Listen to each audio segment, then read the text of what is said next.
దాదాపుగా 70 లక్షల మంది రైతులకు కొడంగల్ శాసనసభ నియోజకవర్గం చంద్రవంచ నుంచి ఈరోజు ఆ కార్యక్రమాన్ని ప్రారంభించుకున్నాం.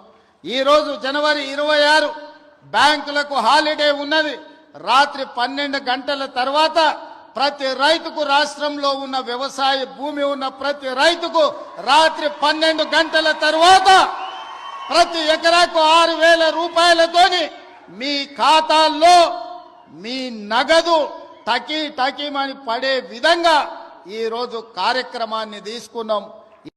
ముఖ్యమంత్రి గారు ఇన్ని అబద్ధాలు ఆడతారా? నిజంగా తెలంగాణ రాష్ట్రంలోని కాంగ్రెస్ ప్రభుత్వం గెలిచిందంటే కేవలం అబద్ధాలు ఆడి మాత్రమే అధికారంలోకి వచ్చింది. అబద్ధాలు ఆడి అధికారంలోకి వచ్చిన ప్రభుత్వం ఏదైనా ఉందంటే అది కేవలం కాంగ్రెస్ అని అయితే నేను బరాబర్ చెప్తా. ఎన్ని అబద్ధాలు, ఎన్ని మాయమాటలు! ఇప్పటికైనా ప్రజలు ఆలోచించండి. ఇంత అబద్ధాలు చెప్పి అధికారంలోకి వచ్చిన ప్రభుత్వాన్ని నమ్ముకున్నందుకు